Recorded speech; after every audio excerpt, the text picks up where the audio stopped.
책을 읽어주는 남자 7월 8일 시작합니다. 오늘의 책은 어제에 이어 파이프라인 우화입니다. 오랫동안 일을 합니다. 물통을 더 많이 나르면 더 많은 돈을 벌 수 있다라는 생각으로 노력하는 그들이 그 대가를 현재 받고는 있습니까? 왜 이런 일이 벌어질까요? 도대체 무엇이 어디서부터 왜 어떻게 잘못되었을까요? 그 답을 찾아봅니다. 사람들은 보통 물통이 현재보다 더 크면 수입이 그만큼 늘어날 수 있을 거라고 생각을 합니다.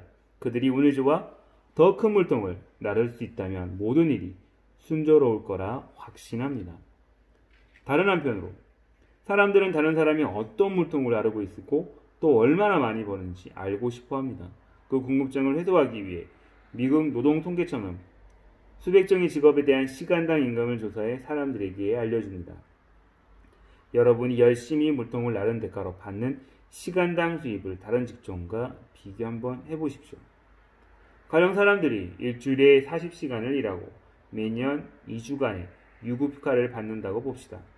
이 경우 위의 직종 가운데 5개 직종의 연간 소득이 집계하면 다음과 같습니다. 패스트푸드점의 계약직 직원이나 판매사원, 집배원은 변호사 혹은 의사가 연간 소득을 버는 것을 보고 매년 저 정도 돈을 번다면 얼마나 좋을까? 저런 사람들은 돈 때문에 걱정할 일이 없을 거야 라고 생각할지도 모릅니다.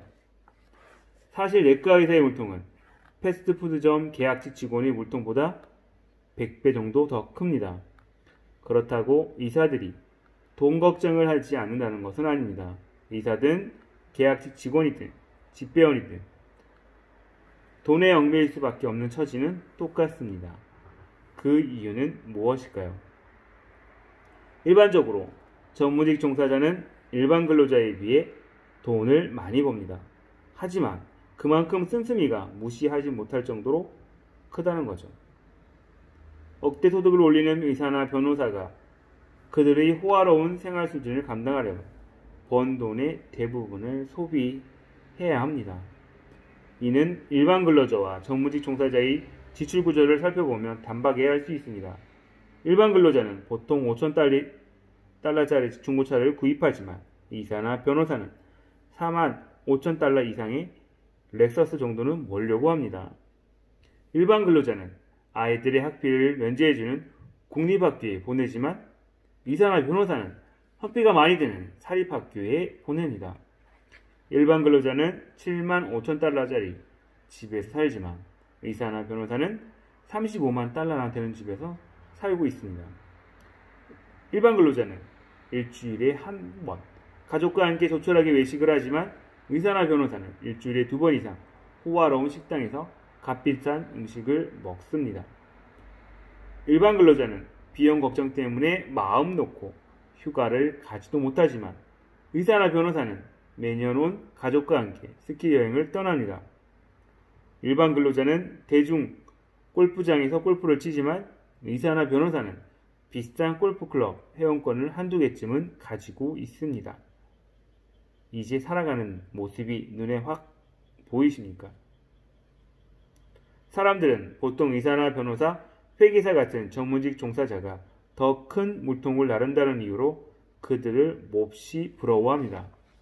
물론 의사의 물통은 패스트푸드점의 계약직 직원보다 10배는 더 큽니다.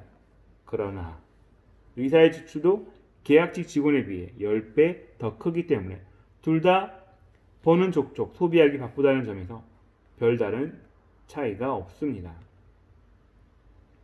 이웃집 백만장자를 쓴 토머스 스탠리와 윌리엄 탱코는 큰 물통을 나르는 것이 곧 부자가 되는 길을 의미하지는 않는다고 말합니다. 그들은 부자가 어떻게 살고 있는지 조사하는 과정에서 그 사실을 깨달았다고 합니다. 즉 그들은 비싼 자동차를 몰고 호화 주택에서 사는 사람들이 조사하면서 새로운 사실을 발견한 것입니다. 이런 말도 안 돼. 그들의 눈에 비친 부자들의 모습은 예상과 전혀 달랐습니다. 결국 스탠리와 덴코는 부에 대해 다음과 같은 결론에 도달했습니다. 돈을 많이 번다고 해서 모두 부자가 아니다. 부라는 것은 소득과는 별개의 문제이다. 매년 많은 돈을 벌지라도 그것을 그대로 써버리면 부자라고는 할 수 없다. 그것은 단지 호화로운 생활을 누리는 것뿐이라고 말할 수 있다. 불안, 쌓는다는 의미지 소비한다는 의미는 아니다. 사람들은 어떻게 하면 부자가 되겠는가라는 것에 대해 잘못된 생각을 하고 있습니다. 사람들이 흔히 생각하는 것처럼 행운, 유산, 학력이 부자가 되게 해주는 경우는 극히 드뭅니다. 머리가 좋다고 해서 부자가 될 수 있는 것도 아닙니다. 불안, 근면, 인내, 계획, 그리고 무엇보다 자기 자신을 통제할 줄 아는 라이프 스타일의 결과물이다라는 겁니다. 다시 말해 물통이 아무리 커도 자기 관리를 제대로 하지 못한다면 결국 물통은 말라버리고 맙니다. 반면 파이프라인에서 흐르는 물줄기는 결코 마르지 않습니다.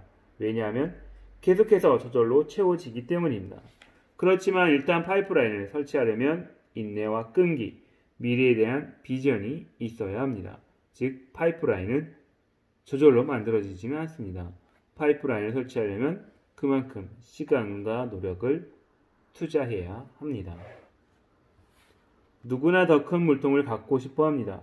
실제로 비슷한 환경에서 연봉이나 급여를 다른 곳보다 더 많이 주는 곳을 거절하는 사람은 거의 없습니다. 만약 여러분의 유일한 소득원이 물통을 나르는 일이라면 가능한 커다란 물통을 나르십시오. 그래야 남들보다 조금이라도 더 돈을 벌 수 있습니다. 설령 그럴지라도 물통을 나르는 것으로 시간, 경제적으로 여유로운 삶을 살 수 없다는 사실에는 변함이 없습니다. 늘 그 일에 얽매여 자신의 모든 것을 투자해야 하기 때문입니다. 그래도 물통을 나르는 일로는 자신은 물론 가족의 안전과 안정을 보장받을 수는 없습니다. 이는 물통이 아무리 커도 마찬가지입니다. 왜 그럴까요? 한번 곰곰이 생각해 보세요. 여러분이 물통을 나르는 일 이상 돈을 벌려면 그 어떤 상황이든 아침에 출근해 저녁까지 일을 해야 합니다. 일을 하지 않으면 더 이상 수입이 들어오지 않기 때문입니다.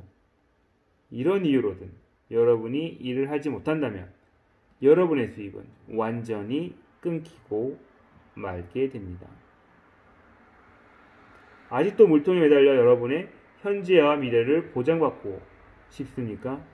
물통을 나르는 사람들은 대부분 물통을 나르는 틈틈이 파이프라인을 설치하지 않아 백만장자는커녕 빈털터리로 살아가고 있습니다. 그러다가 물통이 물에 물이 마르는 순간 그들은 어김없이 바닥으로 추락하고 맙니다. 이제 내 아버지가 내게 들려준 파이프라인은 생명선이다 라는 말이 이해가 갑니다. 여러분도 그렇습니까?